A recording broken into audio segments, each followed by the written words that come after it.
people have this picture of Scotland, particularly the Highlands, of these sort of rolling hills and whatnot. That was historically all forest. Reduction in woodland cover throughout history.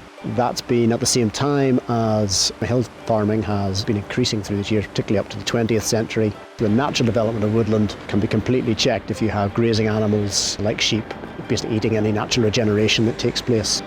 And today, there aren't as many sheep around in the hillsides for economic reasons and changes in European subsidy regimes, but we're finding that deer numbers have grown over the last 100 years or so, and they are now also often checking regeneration in a lot of places.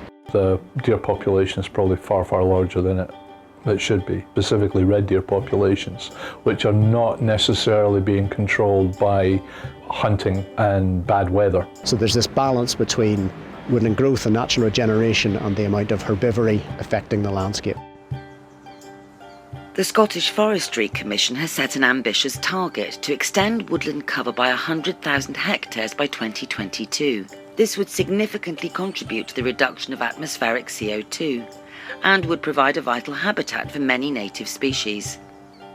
Herbivore control by predators like wolves would actively assist the restoration of woodlands, and this alone remains a strong argument for their reintroduction. When people talk about reintroduction, they're mainly thinking about animals, species that used to be native to Scotland and are no longer here, they've gone extinct in the country. In terms of predators, wolves and lynx as well, it is that sort of missing predation element of our ecosystems. So if you have a predator and they're carnivorous, they're going to look at deer populations as a potential source of prey, and that will affect how those deer behave in the landscape. And so they're not likely to reside as much, they need to move around the landscape more, and that's going to affect the extent to which they can reproduce and the demands on them. So it'll affect their distribution, it'll affect how long they can impact on an area of vegetation, and that'll give more areas time for that sort of vegetative growth to happen. If you think about woodland, time for trees to grow, because they've got a bit of respite from deer being moved on by the top predator. Extensive research following the successful reintroduction of wolves to Yellowstone National Park in the 90s has revealed how an apex predator can elicit dynamic ecological changes that ripple down the food chain in a process known as trophic cascades. Wolf-induced changes to herbivore density and behaviour enabled increased recruitment of vegetation in certain areas of the park as expected. However, quite remarkably, a vast array of different species appeared to benefit from the environmental changes associated with the re-establishment of wolves, including various species of rodents, songbirds, scavengers, and other herbivores. Many ecologists believe that whole ecosystem functionality can be enhanced in the presence of top-down predator control. It was a simplistic view of keeping herbivore numbers in check. In the Yellowstone case, it was wapiti, the American version of the red deer. But there was positive elements that no one foresaw. In Scotland, we're dealing with an environment that almost all of it has been altered by humans. But I mean, the ecological element is not to be overlooked, and it would be obviously fantastic to see, okay, we know what happened in Yellowstone, what sort of effects would we see in a Scottish environment? Whilst habitat loss and fragmentation pose the greatest threat to biodiversity worldwide, there is increasing pressure arising from the introduction of invasive species, disease, pollutants, and climate change. Once natural processes are operating, then it can become a more complicated and dynamic series of habitats. So if we have a more diverse system, then it's able to cope with more change that comes to it, whether that's from climate change or from disease. This kind of changing dynamic ecology makes the ecosystems in general a more resilient entity. Humans depend heavily on the services provided by natural systems, from clean air and water to essential resources like food, timber and fuel. These provisions are known as ecosystem services. And with growing pressure from politicians and from the public to justify expenditure on everything, including conservation, getting enhanced ecosystem services from healthy, thriving ecosystems can be seen as a justification for ecological restoration projects. Well, this is the ecosystem services debate. That's the current sort of buzz phrase. So that's carbon storage, inhibiting floodwater, soil improvement. These are all things that nature can provide us if we allow it to operate. I think that principle is widely accepted. How that trades as currency in the debate. That's a bit harder. We can talk generally about how a species like, take the wolf, say we had wolves back and deer numbers came down and that meant we had more trees and more woodland and natural habitat growing. We could say, well, that's going to provide a range of ecosystem services. We'll get more soil conservation, we'll get more carbon stored, we'll slow down floods, and those benefit everybody. But a lands manager who's involved in a specific project might say, well, that's all very well for society, but that's costing me land that I could graze sheep on, or land that I could take deer from and sell that stocking to a client. So the conversation becomes about how does society allow for that individual cost for the benefit that we're all getting. The biggest opposition to predator reintroductions comes from the agricultural industry, with fears over livestock predation driving much of the anti-wolf discourse. I have great problems with the reintroduction of wolves here. What we're trying to do is produce livestock, and basically what the wolves are wanting to do is eat it before we can sell it, so our source of profit is gone. I've lived through the reintroduction of sea eagles, and they've basically made a lot of sheep farms on the west coast unviable because the lambs are taken, they steal the lambs, kill them. It goes for the easiest prey, and the easiest prey is domestic livestock. I mean, the introduction of wolves along with that would just finish farming in the Highland area. I think it would be eminently possible to have sheep farming and predators coexisting. There's lots of countries where that is currently the case. Your average sheep farmer in the Highlands is looking to obviously not have his sheep killed. But then more sheep are killed by foot rot and bad farming than they are by any number of predators. There are mechanisms out there that could actually stop them being predated. Using old technology like sheep guarding dogs, dogs that live with the sheep, or llamas and donkeys are also good for chasing predators away. The other thing is, with released animals, you're going to have them radio collared. So we're going to know exactly where they are. If it looks like the wolf pack is moving towards this particular farmer's ground, then, we can go out there and chase them back. We need to help the agricultural industry to understand what's possible. Wolves and other large carnivores are now widespread throughout much of Western Europe, with natural recolonisations from Eastern Europe and some reintroduction programmes aiding this revival. Conflict with livestock prompted research aiming to identify ways of mitigating the problem. Various strategies have been employed across farms throughout Europe, from changes to livestock management with night corrals, shepherding, and dogs to guard sheep, to new technologies such as guard boxes that produce wolf sounds to scare off approaching packs. Different systems that are used in different countries, different landscapes make for different things. Naturally, the sheep here are hefted to an area, so they can't transiently graze them around other people's areas to keep moving them and shepherding them away from the wolves. There's a lot of fences there, and just whether you would have the people to go and do the work, it would need a whole cultural change. But they use all these controls in Norway, and it doesn't work. There'll always be a lamb that'll stray out to the edge of the flock and be snaffled out with the eyesight of the guard dog or the alpaca or whatever. They're not 100% successful. They're a partial answer. Compensation schemes are in place widely across North America and Europe to minimise the impacts of wild carnivores on livestock producers by financially reimbursing them for any losses. If you look at predator legislation in Scandinavia, for example, they generally have pretty generous compensation schemes. Having something like that in place, as long as you have, anti-predator controls, or you expect a degree of offtake by predators a year, and you're compensated accordingly for that. You can't be compensated for the heartbreak of going out and seeing something that you might have spent, well, in my example, 20 years breeding to get to that stage, or even longer, a lifetime breeding, and you go out and one of your best lambs has been killed. You can't be compensated for that. Most farmers live for their animals rather than the other way around, and it's ingrained in them, this desire to look after them. It's not all about money. People seem to think that they can throw money at a thing. I don't do this job for money, because if I did,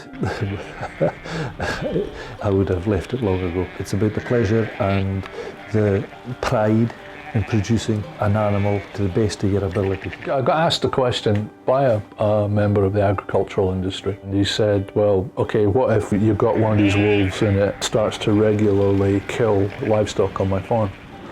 And I said, well, you shoot it. And I said, you didn't expect me to say that. You know, you have your stereotypes of what a conservationist should or shouldn't say or will or won't say. And using lethal control has to be a part of the conservation plan for almost any species, and particularly in somewhere like Western Europe. Even if they weren't taking out livestock, we probably would end up controlling numbers, or, right, you know, we need to remove the males from that group and introduce some new ones for genetic diversity within that pack. The ways of actually getting people like the farmers on side, that once they realize that if there's a problem, it needs to be dealt with, and it needs to be dealt with in a fairly blatant way. And once they get their head around that idea, then I think, you know, more will be open to the idea of predators, in this case wolves, coming back. If we're going to reintroduce them and they'll run about and we'll compensate you. People don't like the idea of compensation, whereas control would bring an element of control into someone's own hands. I would certainly see that as a more, I wouldn't call it acceptable, but less upsetting option than just the thought of, you'll get a few quid, stop moaning about your sheep. The last wolves in the UK were hunted to extinction during the 18th century. A lot of the bad reputation this species has attained over the years can be attributed to mythology and folklore. Fairy tale depictions of a ferocious killer of humans, leading to a widespread misunderstanding of the threat posed by this shy and elusive predator. Predator animals were hunted out for a reason. A lot of that reason wasn't necessarily agriculture. It was because they were predatory and dangerous. They'll kill people. If there's children, they will kill them. Will it take for people to be killed before they decide, oh, maybe it wasn't such a good idea? People's perception of wolves and the hazards that might surround them, be they real or imagined, a lot of it can be traced straight back to Little Red Riding Hood. Nobody will go into the wildlife park in Kilcraig and climb in with the wolves. I mean, we work in with our wolves here. Every zoo that I've worked at with wolves, you always worked on, there was never any problems. And people are amazed by that, but even when you look at the statistics, it's infinitesimally small, the chances of someone being attacked by a wild wolf. Historically in Europe, the episodes where there was like a lot of kids killed by wolves in villages, most of it looks like it was down to wolves that were rabid. And obviously we don't have rabies in the UK, so that's not going to be a particular issue. There is this view that, you know, certain things are dangerous and we accept it. Something brand new that used to be in our environment is maybe a tiny little bit dangerous, but we're not prepared to entertain that danger. But they will accept all kinds of other risks. Large terrestrial carnivores have experienced some of the most marked declines of any animal group globally as a result of extensive habitat loss and fragmentation. Biological traits such as large body sizes, large area requirements, low densities and slow population growth rates, alongside intense persecution by humans, make mammalian carnivores particularly vulnerable. We in the affluent West are expecting many other countries with far less resources than we have and far denser human populations in some instances to stop the decline in the numbers of their predators.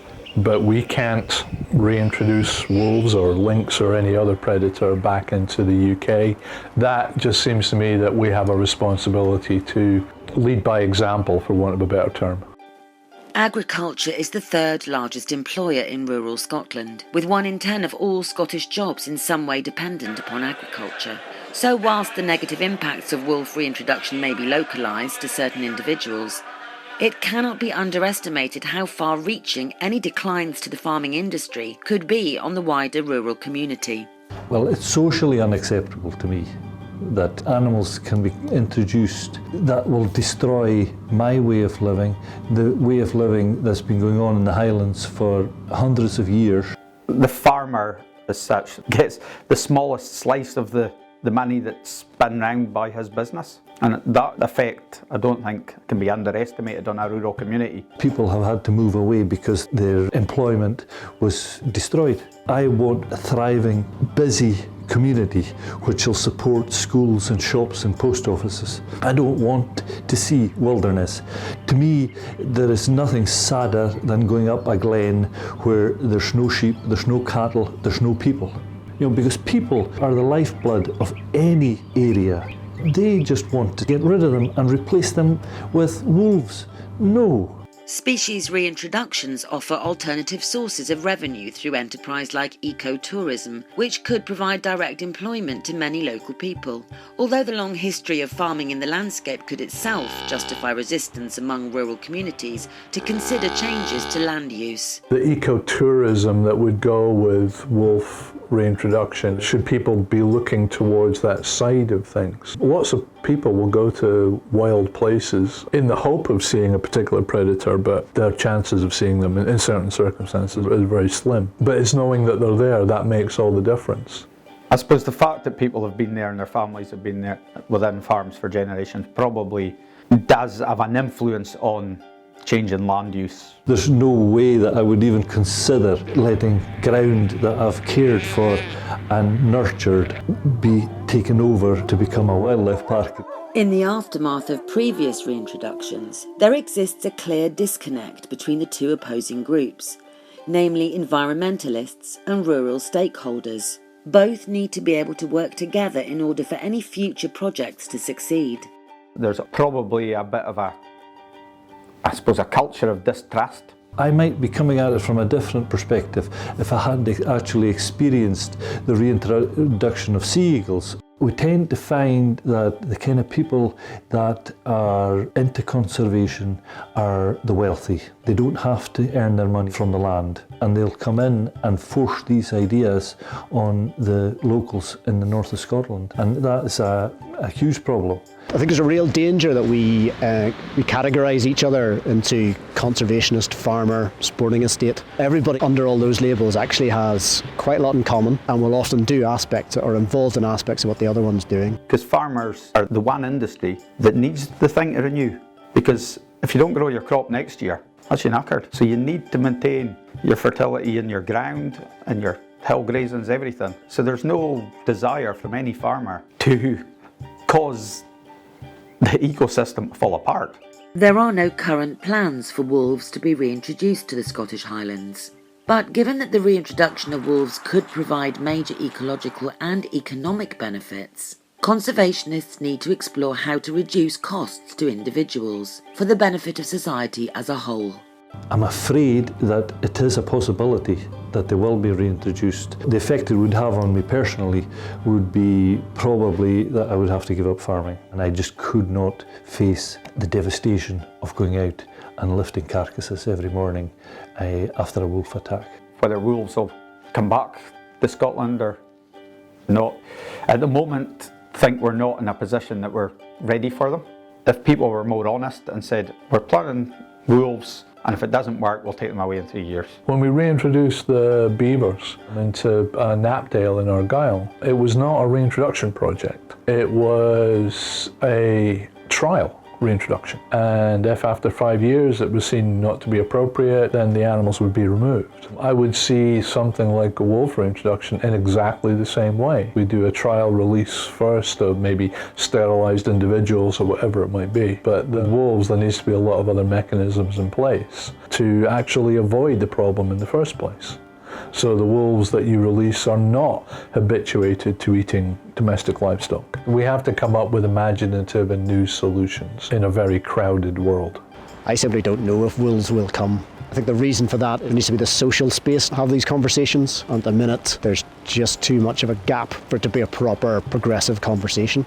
The biggest problem that I think most people don't appreciate is that all the discussions that need to take place with the whole range of stakeholders, be it sheep farmers to people who let their little kids walk to school, and those conversations need to happen long before Wolf 1 gets let out of the box and running around in the Highlands. The reason we think it won't go away is that there are lots of us who like the idea because of the benefits they bring to a system, because of that kind of cascade effect you get from having a top predator that will give a more balanced ecology to develop, and that's a massive prize for our landscape to be able to develop itself under natural processes that's the conservationist dream.